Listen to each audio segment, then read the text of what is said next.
The story begins in 1907. Olivet Nazarene University originally began in a private home in Georgetown, Illinois.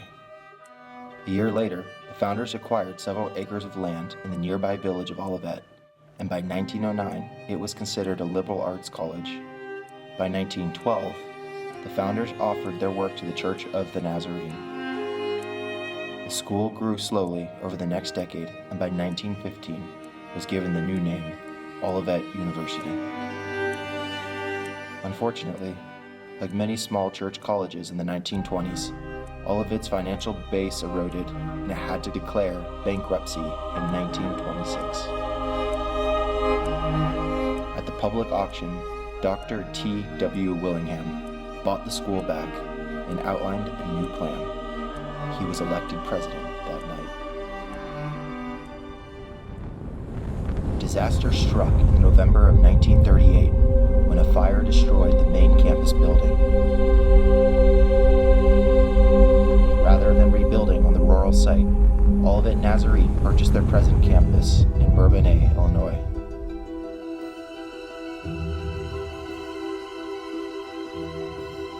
In October of 1940, a seminary was opened and named the Salette Calvary Seminary.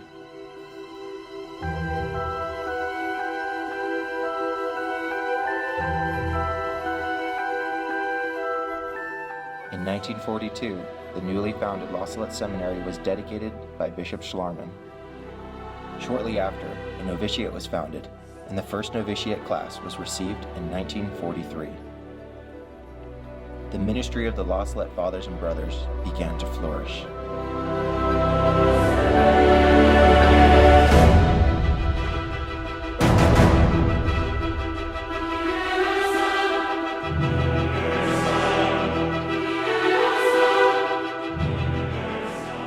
In 1946, Father Mataszewski began publishing the magazine Our Lady's Digest through the publication offices at Olivet.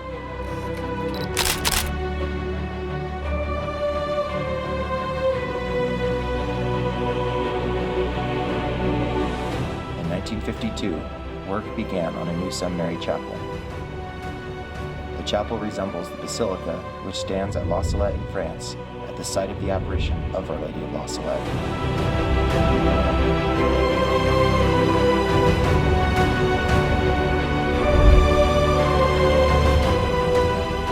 Over the next several decades, locations would flourish for the Salette Fathers and Brothers.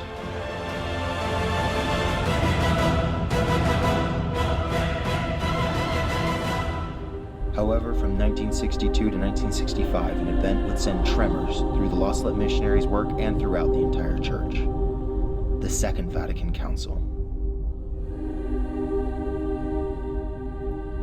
Within a decade of the end of the council, the seminary at Olivet had to close.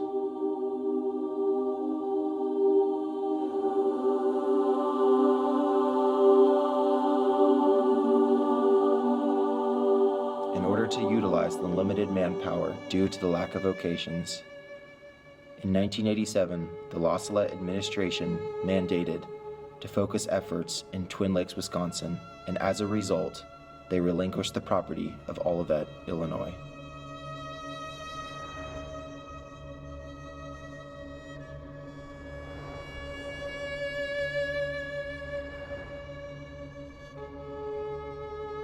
In April of 2003, the La Salette property was divided and sold.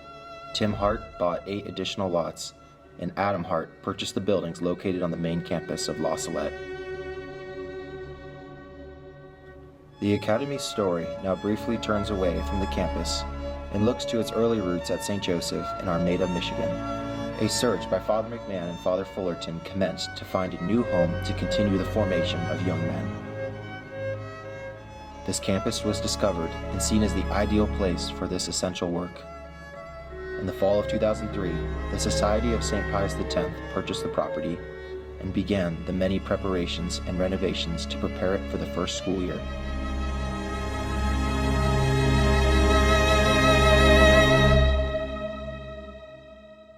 In the fall of 2005, the doors opened, the first school year commenced, and Salette Academy was born.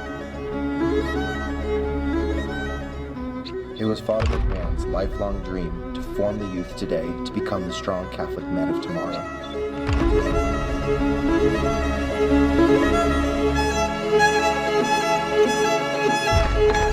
Salette stands today as the establishment of his dream, as it continues the formation of Catholic men with the spirit of excellence, the fulfillment of duty, and the unrelenting pursuit of discipline and holiness. Discipline in the life of a man, any man, is crucial in order for him to attain his goals, supernatural goals, natural goals. And the discipline is concretely manifested or put in place by a schedule in order that they might form the habits necessary to have that type of discipline in the will that they will be able to carry forth when they go out, when they leave the hallowed halls of La Salette. Father McMahon was more than a founder. He was first and foremost a father to all. His deep love for the truth and unrelenting desire for excellence served as an inspiring example to be a better man each and every day.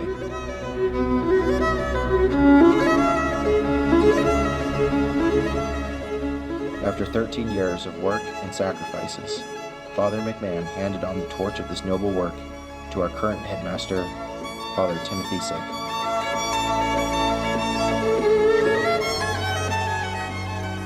The mission of La Salette remains eternal and unchanging to this day, as Father Sick continues to carry on the Academy's legacy of excellence.